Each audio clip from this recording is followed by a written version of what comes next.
Daniel Suarez. Bonjour. Vous êtes responsable international d'Interfel, c'est l'association interprofessionnelle des fruits et légumes frais. Alors nous allons parler ensemble de la façon d'exporter ces produits-là, de comment on peut renforcer les positions de votre filière à l'étranger. Mais d'abord, est-ce que les produits français ont une bonne image à l'étranger ? Les produits français à l'étranger ont une très bonne image, notamment sur les destinations un peu plus lointaines, même si sur l'Union européenne, on fait face plutôt à une crise qui est européenne et que les marchés sont un peu plus complexes. Et donc la valorisation est plus difficile. Par contre, sur les pays tiers, c'est vrai que l'exportation se porte un peu mieux, notamment sur le Moyen-Orient et l'Asie, car on arrive à valoriser nos produits et l'origine permet, notamment l'origine française, de vendre plus. Vous partez avec un a priori favorable quand on sait que c'est français ou pas? On part déjà avec un a priori favorable.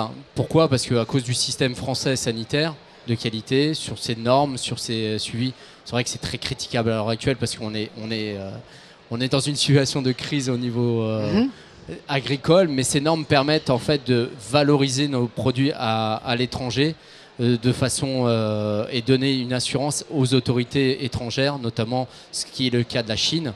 À titre d'exemple... Oui, on va revenir sur les exemples précis. Je vais vous interroger sur les différents pays, mais l'image produit d'origine France, ça match, ça peps.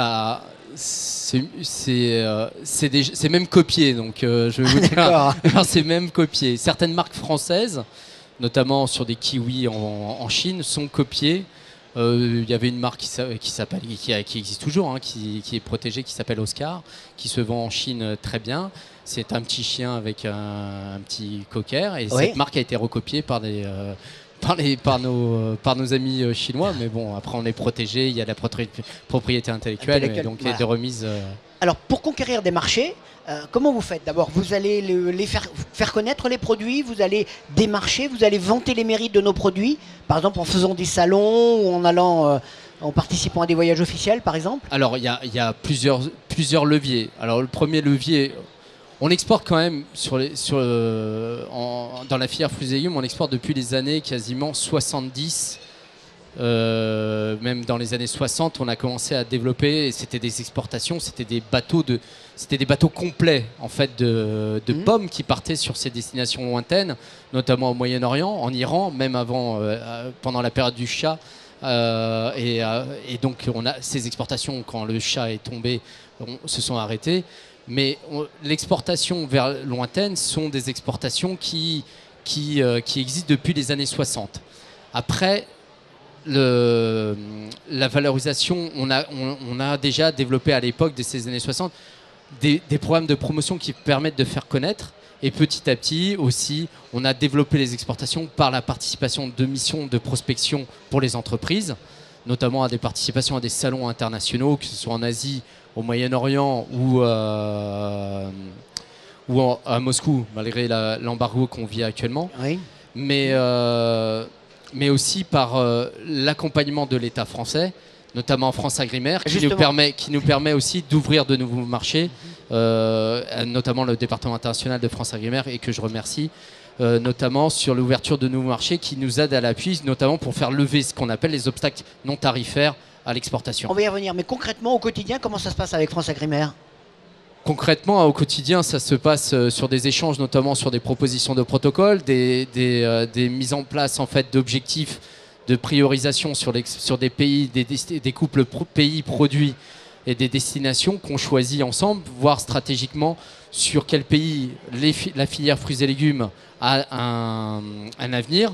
Et après, on décide de mettre le paquet sur ces pays pour permettre de l'ouverture. Mais les pays se développent. Il y a tellement de barrières et on a eu un cas de succès dernièrement, notamment sur l'ouverture du marché vietnamien au mois de août dernier, on a notamment multiplié nos exportations avant le blocage même. On va revenir parce que vous allez me raconter l'expérience Vietnam.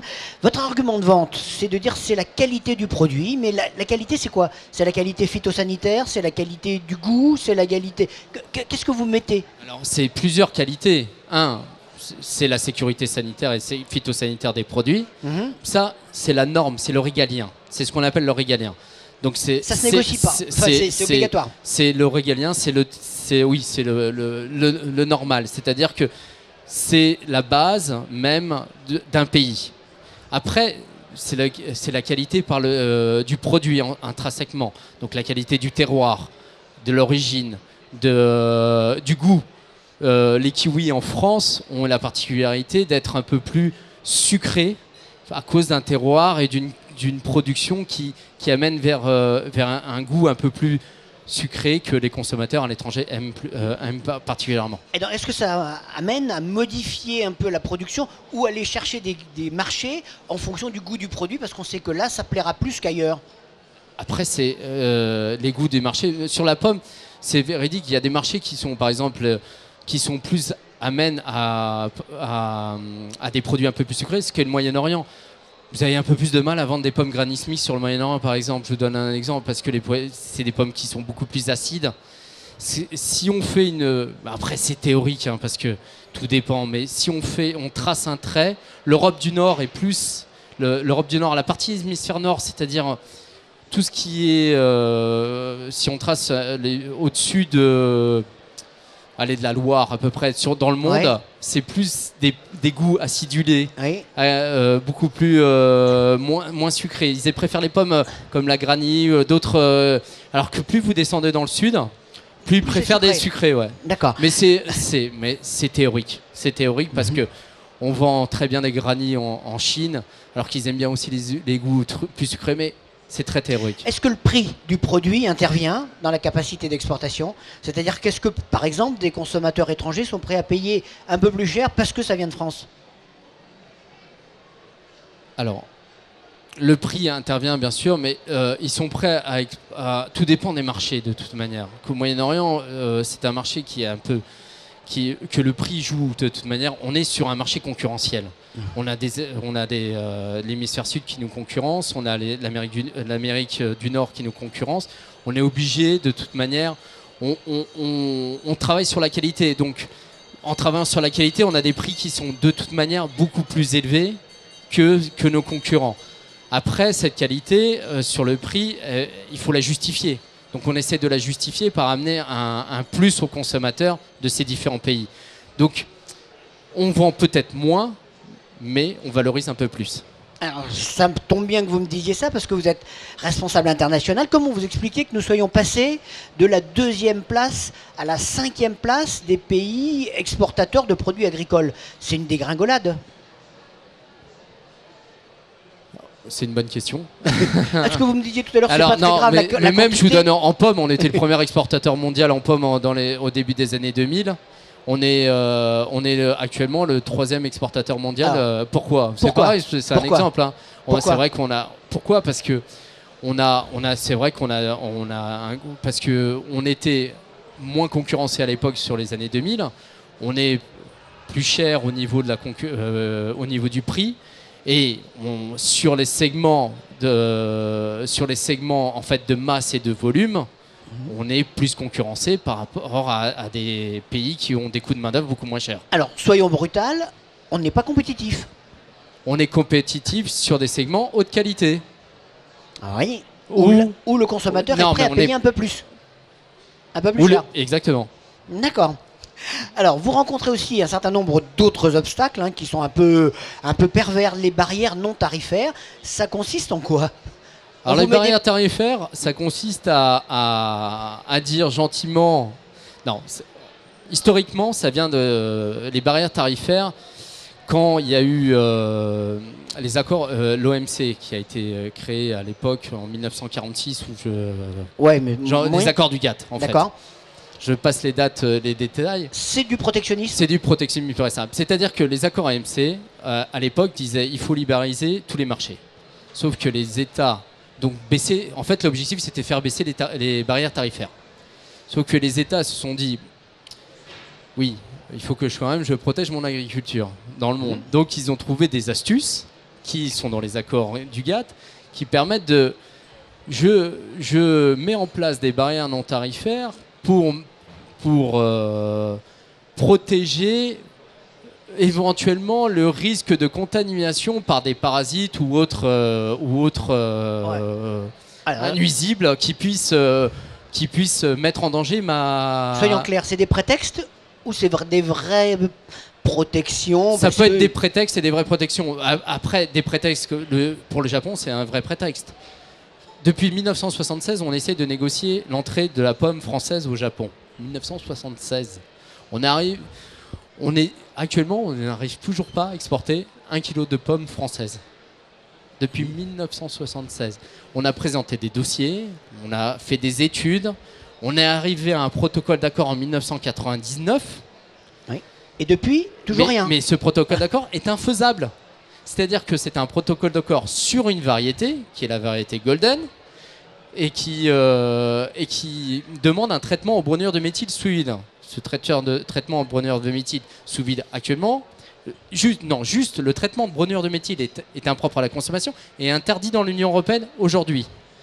Donc on vous demande de faire des choses qui sont interdites dans l'Union. Oui, dans mais en 99 c'était encore autorisé, mais c'était vers la fin. D'accord. Donc actuellement ce protocole est caduc, puisqu'on ne peut plus le faire. Et même en le faisant, on avait fait l'expérience sur un container. Un container c'est 22 tonnes, hein, c'est 22 tonnes, donc c'est 22 000 kilos. On a fait ce traitement, les pommes sont arrivées noires. Il n'y a eu que 10 kilos de pommes qui ont été commercialisées. Est-ce qu'on peut dire que ça veut dire qu'il y a des fois où on fait semblant d'ouvrir et on fait tout pour que ça reste difficile? Bah oui, le cas du Japon, oui, oui, on fait semblant. Oui, on fait semblant. Oui, on vous signe un protocole parce que c'était à l'époque, Chirac avait fait des missions au Japon et il avait réussi à nous ouvrir le marché, mais on fait semblant, oui. On vous a fait une petite ouverture, mais qui est infaisable. Bon. Est-ce qu'on vous fait aussi des chicanes administratives, c'est-à-dire, vous m'aviez cité un exemple où on vous demande le dossier 5 fois, quoi. Oui, alors on l'a perdu, il n'est pas arrivé, il n'est pas... Historiquement, voilà. C'est la Tunisie. La Tunisie, on exportait avant 1996. On exportait normalement. On exportait à peu près 3000 tonnes, à peu près 3000 à 4000 tonnes de pommes. Sauf que le président, je ne devrais pas dire ça, mais Ben Ali s'est décidé à lancer de la production de pommes en Tunisie. Oui. Et d'un seul coup, en 1996, le marché s'est vu fermé. Sous un prétexte qui est simple, vous avez le feu bactérien. Le feu bactérien, c'est une bactérie qui se développe sur les branches, mais qui n'est pas transmissible par le fruit. Mais bref, sous prétexte de ce feu bactérien, il nous avait fermé les frontières. On a fait des dossiers démontrant que le feu bactérien ne se transmet pas par le fruit. On n'exporte pas des branches en Tunisie, on exporte simplement le fruit. Ce dossier a été envoyé 5 fois à l'administration tunisienne. Et à chaque fois, ils nous disent « Ah, on l'a perdu, vous pouvez nous le renvoyer ?» Bon, alors, donc, voilà. Là c'est un cas un peu caricatural. Dans une négociation ou une conquête de marché normal, ça prend combien de temps entre le fait de mettre le pied quelque part et le fait d'avoir, au bout du compte, un accord? Tout varie des pays. Alors, je vous donne l'exemple de la Corée. Alors, la Corée, on a négocié l'ouverture pour le kiwi en 2001, les premières discussions avec les autorités coréennes, et on est arrivé à un accord en 2009, 8 ans. C'est la norme? Je pense que c'est une période un peu plus longue. La norme, c'est 4-5 ans, en fait, de négociation.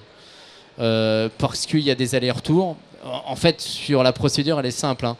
Le pays qui souhaite exporter doit présenter un dossier technique qui présente l'itinéraire technique et l'itinéraire commercial du produit et bien sûr les risques phytosanitaires du produit pour ce pays. Donc il présente ce dossier technique. Ce dossier technique, pour l'élaborer, il faut l'élaborer par produit. C'est à peu près un temps de 6 à 7 mois pour les réaliser. Il est validé après au niveau de l'État français, par l'ANSES, par l'ensemble des organisations, la DGL, le ministère de l'Agriculture. Après, c'est aussi une période de validation, d'échange entre les professionnels pour qu'ils soient agréés officiellement par l'État français. Puis à partir du moment qu'il soit agréé, il est envoyé au pays tiers. Après, le pays tiers, il prend le temps de l'analyser. Oui. Et là, ça dépend s'il a envie ou pas, quoi. Et ça dépend s'il a envie ou s'il le perd. Ou s'il est sympa. Vous me parliez d'un dossier par produit, mais vous me disiez qu'au Japon, c'était un produit par style de pomme. Non, c'est par variété de pommes. Par variété de pommes. Donc, ils vont au-delà, c'est-à-dire qu'ils veulent des dossiers techniques par variété de pommes. alors que c'est les mêmes parasites qui existent. Mais, ouais. Alors, en revanche, il y a des fois où ça se passe plutôt bien. Vous me parliez tout à l'heure du Vietnam. Oui. Ça vient d'être couronné de succès. Là, par exemple, ça a pris combien de temps? Alors ça a pris... le Vietnam a été bloqué en 2004. Mais c'est une raison... En fait, on exportait jusqu'à 2004. Mais on n'avait pas d'accord, en fait. On n'avait pas vraiment d'accord pour exporter vers le Vietnam. Le Vietnam nous a dit « Ah, taratata, messieurs, mettez-vous en règle parce que vous n'avez pas d'accord. Merci de nous envoyer un dossier technique. » Donc ils nous ont bloqué, pas 2014, excusez-moi. Ils nous ont bloqué en 1er janvier 2014 en attendant le dossier technique. On leur a envoyé les informations et après différents échanges et différentes négociations avec même la secrétaire d'État au commerce extérieur, Fleur Pellerin à l'époque, qui avait fait la mission pour parler de ce dossier. On a eu un déblocage en janvier 2015 pour discuter d'un protocole d'accord et un protocole d'exportation vers cette destination. Et là, c'est signé? Ça a été signé le 15 août 2015. Oui. Et depuis, on réexporte plus qu'avant le blocage. Alors, question quand même, une fois qu'un marché est ouvert, oui. Est-ce qu'il faut rester vigilant parce qu'il peut se refermer? Oui, tout à fait. Oui, on peut. Les États sont maîtres de leur pays, donc ils peuvent fermer. La Russie est l'exemple type. Hein. Elle a décidé de mettre un embargo politique. Ça a été politique. Voilà. Oui, c'est un embargo politique. Mais avant l'embargo politique, il y avait quand même un embargo. Mais là, c'est plutôt du côté de la viande de porc qui est un embargo sanitaire. Donc, c'est-à-dire que la Russie avait décidé de mettre un embargo sanitaire à l'ensemble des pays de l'Union européenne sous prétexte qu'il y avait de la peste porcine en Lituanie. Donc, est-ce que ça veut dire qu'il y a une épée de Damoclès en permanence? Toujours. C'est un combat permanent? Toujours. Et il y a des destinations qui aiment mieux jouer sur cette épée de Damoclès. Hein. Les Russes sont très friands de cette épée de Damoclès. Oui. Ils mettent souvent la pression là-dessus. Oui. Les Chinois aussi, je ne vous le cache pas. Donc ça veut dire que vous avez un travail de veille et de vigilance? De veille quotidienne, ouais. Quotidienne. Ouais. Et de toute manière, cette arme permet de réguler un marché, en fait. Et permet de se réguler. On vous autorise, mais si vous commencez à être trop gênant, on vous bloque. C'est clair? Ouais. Daniel Suarez, je vous remercie. De rien, je vous remercie à vous. Et merci de m'avoir reçu. Et bon anniversaire à France Agrimaire. Voilà, merci, à bientôt, au revoir.